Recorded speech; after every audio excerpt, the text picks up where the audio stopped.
3 weeks into the season, the Rams score their first touchdown and they take sole possession of first place in the NFC West. This is Sam Farmer. I'm Lindsay Theory, Gary Klein, and Mike DiGiovanna. The Rams travel to Tampa Bay, beat the Buccaneers 37-32. Sam, it's a game that had a little bit of everything, almost a comeback, a big weather delay. But overall, what does this mean for the Rams as they move into first place? Well, how different does the world look for the Rams now compared to when they were coming out of Santa Clara? Looked like a total disaster. They might have gone 0-16. Now to have back-to-back wins and a really impressive win on the road against a good team that's probably going to be knocking around in the wild card hunt. Took a little bit for Todd Gurley to get involved this season, but he finished with 2 touchdowns. And what do you know? Case Keenum even found Brian Quick in the end zone. This is an offense, a team that did not have a touchdown when they came across the country to play here at Tampa Bay. Case Keenum had a pick 6 work against him, but he had 2 touchdown passes. Gurley ran for 2. The Rams offense starting to show some life and giving that defense some support. Mike, this is easily my favorite part of football. When it happens, it's a rarity, but when it comes, you got to be ready. The big man touchdown, scoop and score, big fumble, 77-yard return for the rumbling defensive lineman. Yeah, the Rams defense saved the game at the end of the game last week against Seattle, and same thing this week. Tampa Bay's driving in for the go-ahead touchdown early in the fourth quarter. Robert Quick, tremendous play, blindside hit on the quarterback, fumble, and Westbrooks takes it to the house from 77 yards.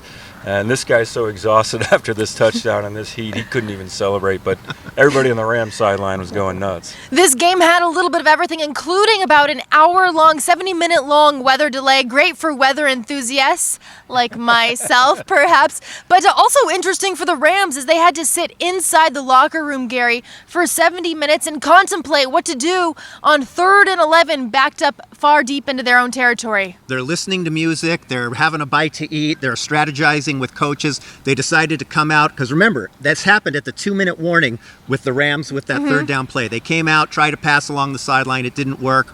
All of a sudden, now it's on the defense trying to stop Jameis Winston. Yeah, I mean, the defense, the way they ended, what a punctuation mark.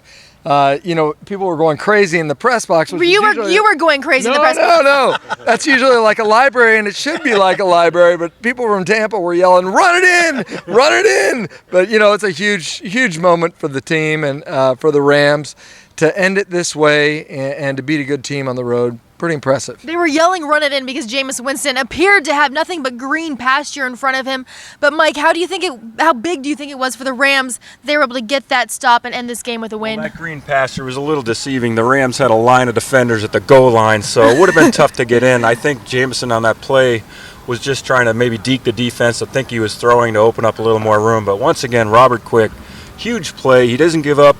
He's rushing the quarterback. Doesn't give up on a play, comes all the way back and tackles Winston at the 4-yard line on the game's last play. You can't ask for much more than that. So the Rams are off to a 2-1 start for the first time in 10 seasons. It doesn't get much easier though, Gary. They'll head to Arizona. They'll face the Cardinals, who are 1-2, but the Rams right now have the momentum. The Rams sitting on top of the NFC West. Can you believe it? After that start, yeah. I can't believe and it. You got Russell Wilson with the knee. You got Arizona coming off a bad loss, an ugly loss. And San Francisco, I think that's a beatable team for the Rams, and the Rams will have them at home. So the Rams are sitting pretty 3 weeks into the season. I mean, it's so early, but this might not be a 7-9 team. I think we still need to see. After the first quarter of the season, you kind of know what you have. And so after next week, hey, if they come out of this and they're 3-1, that's pretty impressive. So the Rams are 2-1, leaving Tampa Bay. They'll try to make it 3-1 next week against the Cardinals. As for us, we're just winning this entire season. Check out Monday's paper for all of our coverage from here in Tampa. And you can also check it out on latimes.com. With Sam, Gary, and Mike, I'm Lindsay. We're undefeated.